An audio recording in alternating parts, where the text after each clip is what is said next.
For this video, we're going to be discussing exponent rules.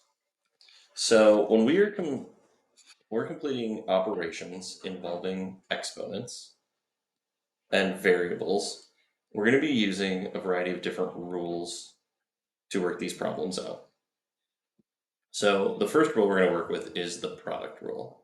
The product rule says that when we are multiplying two variables with different exponents, like x to the a power and x to the b power, what we get is x to the a plus b power. So when you're multiplying, you add your exponents.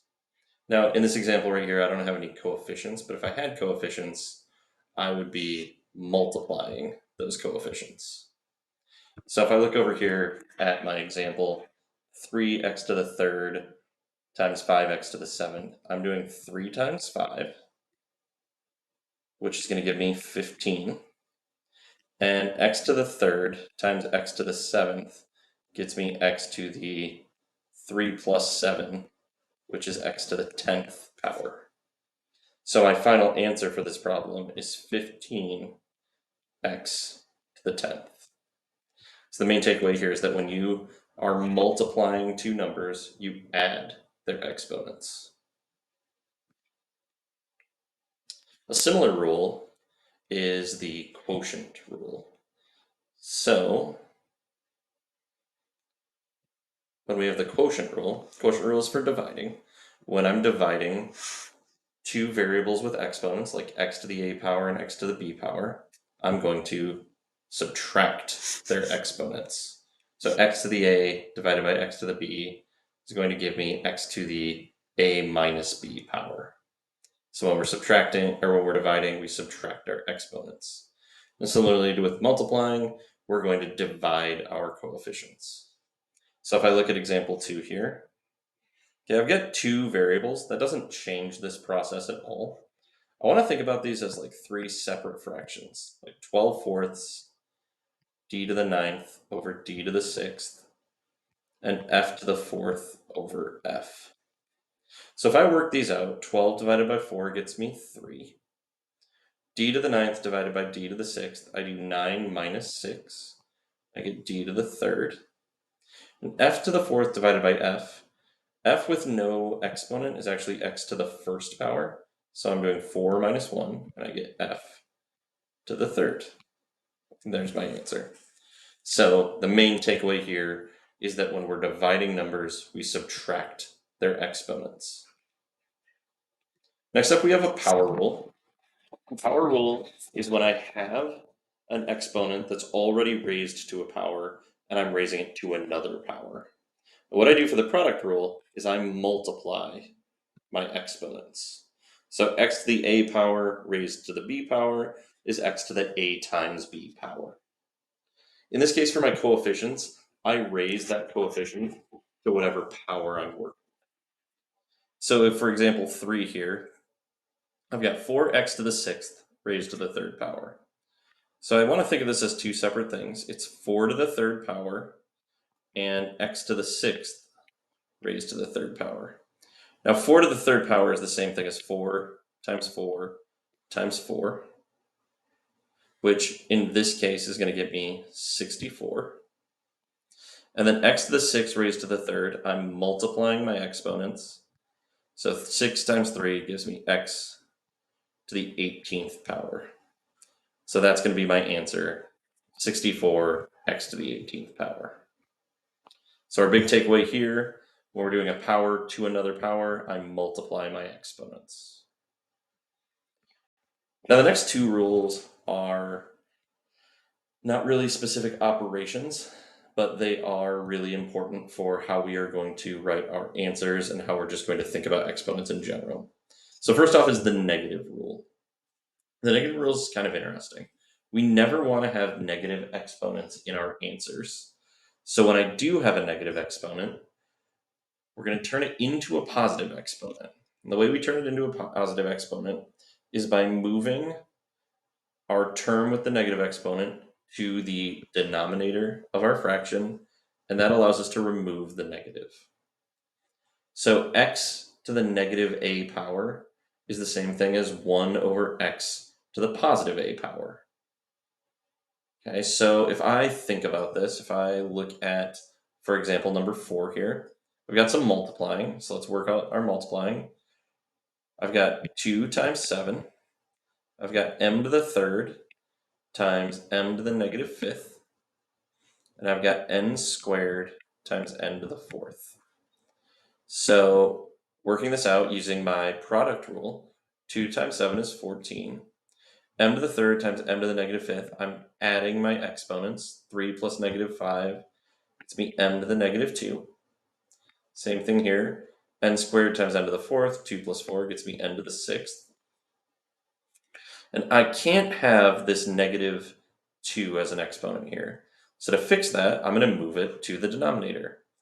The things with positive exponents, like 14 and n to the sixth, those stay in the numerator, and my negative exponent, m squared, moves to my denominator. Then I have my answer. So never have negative exponents in an answer.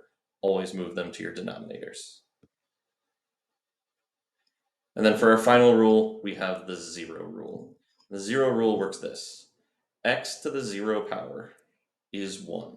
It does not matter what that number is. Okay, it could be 12 to the 0 power.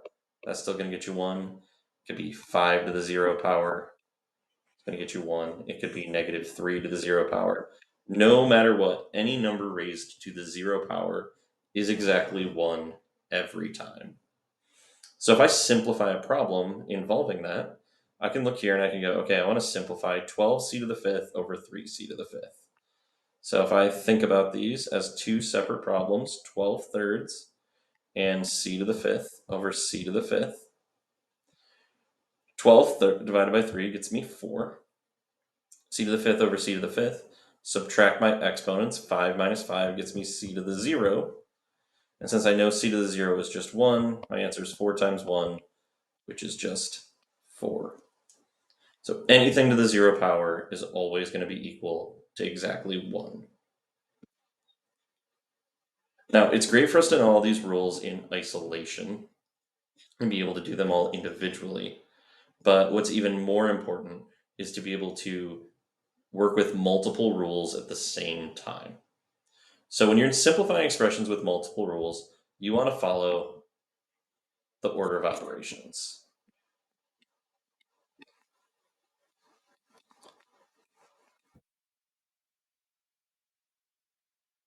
Okay, so order of operations, should remember this, starts with grouping symbols like parentheses or brackets. Sometimes a square root symbol might be included there. Then we move into exponents. After exponents comes multiplying and dividing. And specifically, we do those in the order of left to right. And then after multiplying and dividing, our last step is adding or subtracting.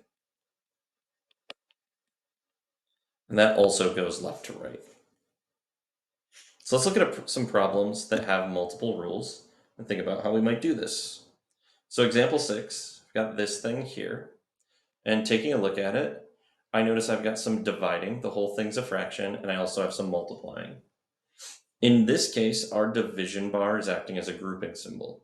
So I want to simplify what's up top first, and then I can do my dividing. So let's work on the top.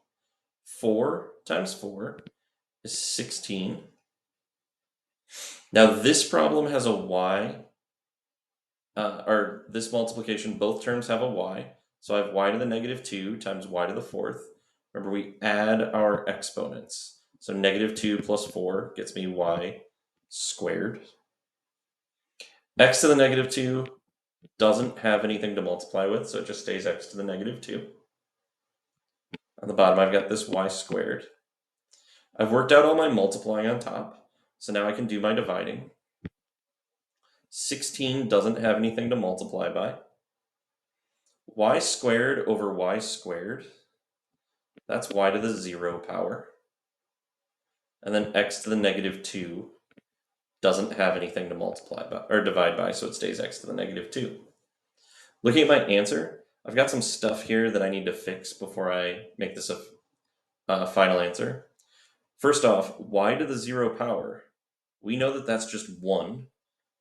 And since I'm multiplying by 1, I really don't even need to have it. It just goes away. So I've got my 16. X to the negative 2, we remember that to deal with negative exponents, we bring it into our denominator and remove the negative. Y disappeared because it was y to the 0, so our final answer is 16 divided by x squared.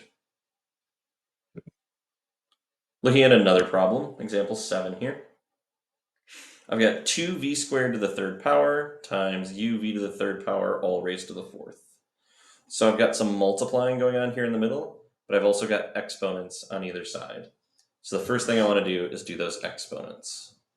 So for the first one, I've got 2 to the third, and I've got v squared also raised to the third. So 2 to the third, that's 8. And v squared to the third, 2 times 3, gets me v to the sixth. And do the same thing over here.